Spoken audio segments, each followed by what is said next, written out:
يا ربي فنوقلتي حقيقة إسلاما نتمنى لقاك بالسلامة. السلام عليكم يا أمة كينيا أكني واسكن فقط نجرينيا ولينو عامل كيسوك ربي كينيا ربي نفتو جويتي قدا كينيا أكاديم نفانا إرقم ربي كينيا نبني ملكاو فدودوا في جرينيا kabachuu jimsee karaa nabii keenya sahaabota irratti dhaadhachuu fakkeenya jiruu kophaasee hawaasaan wal keenyaan itti deddeebinee fakkii walii keenya akka rabbii keenya taanu salaama natamannaa liqaaka bisalaama. بسم الله الرحمن الرحيم. كون إبسا جبابا نموتا كتابا دليل المسلم الميسر يمكن أمو أجيلشا مسلمة بفصل باتهين كنجر الرافة يدمو بربادا هنداف كتاب ديتشي أفان عربي في أفان أرموتين والبرت كان برايوتو كبيا كتابا سينسا كتابا تمر كتابا في بقولنا كل توقف كيسا كان قبولا سينسا كتابا الرتي مرتيلي شريعة إسلاما واي إيمانا كيستي واي عبادة كيستي أكسمس حالا جرو في جيرين المنامة كيستي أكام برباچفتو تاتي وفكيسا قب. الفصل الأول بقولنا توقفا كيستي إيمانوك واي إيمان الردبتا أركان إيمانا مالكتاي عبادة الرا شرك الرا إبسا بالله وفكيسا قبا. الفصل الثاني بقولنا لما فا كيستي طهارتك واي كلنا الردبتا قصوتا كلنا بكيدا كلنا قاماتي في كلنا أفتا الردبتا. الفصل الثالث بقولنا صدفا كيستي صلاتك واي صلاة الردبتا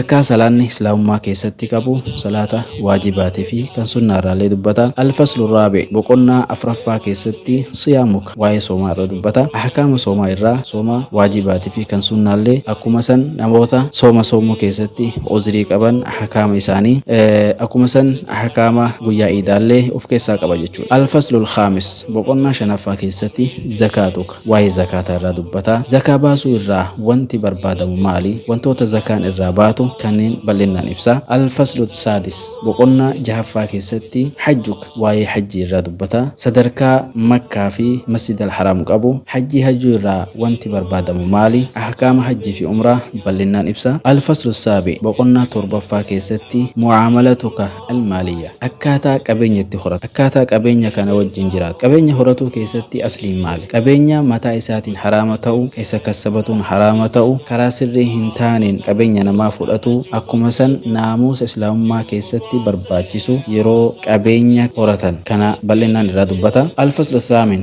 boqonnaa saddeettaffaa keessatti xa'aamuka wa sharaabuka waa'ee nyaataa fi dhugaatii irraa dubbata. Nyaataaf dhugaatii keessatti asliin maali? Almazruucaatu walmashruubaatu wantoota lafaa margan akkuma san wantoota dhugan. Alkhumuur walkuxuul wantoota khamrii fi akkuma san alkoolii ta'an.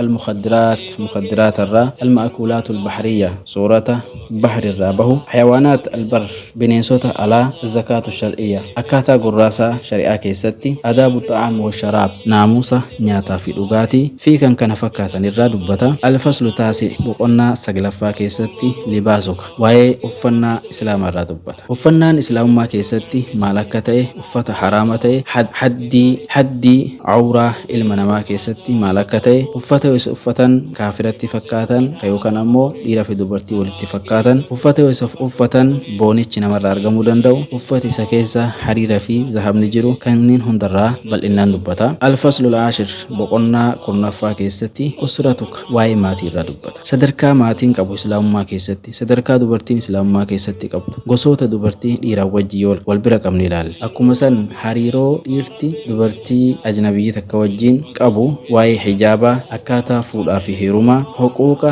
jaarsaaf jaartii walirraa qabdu akkaataa wal hiikinsaa huquuqa abbaa fi haati namarraa qabduu fi huquuqa ijoollee namarraa qabdu bal'inaan as keessatti dubbatama. Alfaslul haadi ashar boqonnaa 11 keessatti akhlaaquka fil islaam waa'ee naamusa islaamummaa keessatti sadarkaa naamusni qabu kaayoon guddaan rabbi nabi muhammadin ergeef alayhi salaatu wassalaam naamusa kana guutu akka ta'e akkuma san seenaa sahaaba rasuula alayhi salaatu wassalaam tokko tokko fakkeenya godhuudhaan boqonnaa kana keessatti dubbata. Xumura irratti التوبة واي توبة إرّا واي دعوة إرّا واي أذكار في دعاء إرّا مصادر التشريع وانتوت الشريعة إسلام إرّا بركتو يرو توكو توكو مصادر التشريع رد أتما وليقلن علماء كواللبن نجر مالف واللبن كنجرو إمام من أفرن إمام أبو حنيفة إمام أحمد إمام مالك إمام الشافعي سينا إمام من كنينتي في أكو مثلا الإسلام والفرق الضالة إسلام ما كرا أدي كل في فرق جلتو إسلام ما كيست ملتو رلي ندبتا والما قالت